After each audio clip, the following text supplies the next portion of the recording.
Now that I have the Yamaha on, and which we'll get into that a little later on, I'll teach you how to use the Yamaha RX 15 and also the Yamaha RM1X.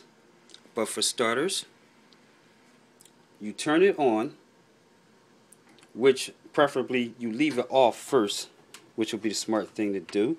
You would turn it off from the back if you already got it on, or if it's already off, leave it. Now when you have your MIDI in and out running, it's a red light for in, a green light for out, but we're not using that, we're using standard. So you plug your big male into the earphone port,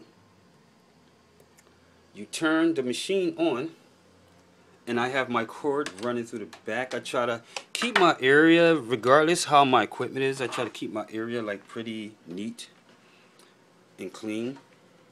Wires organized, that way it's no tripping over the wires, no wires messing up any other wire. And like I said, and you connect it into port 2. Let me redo it this way. I can do it this way. It's more leverage. I like to have my stuff kind of, looking kind of neat.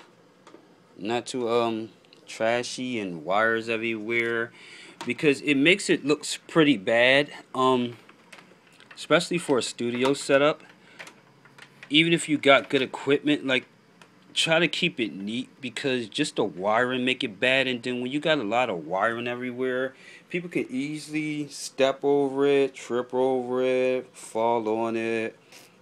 If you got pets, they can break your wiring easy, and it's going to make your equipment sound pretty bad.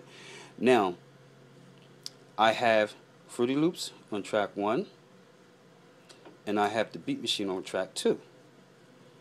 I'm going to turn down Fruity Loops. I'm going to turn up track 2, and we're going to get a little play and see what happens. Now, as you see, sound is playing. Once again, don't hear no sound. Let's get it working.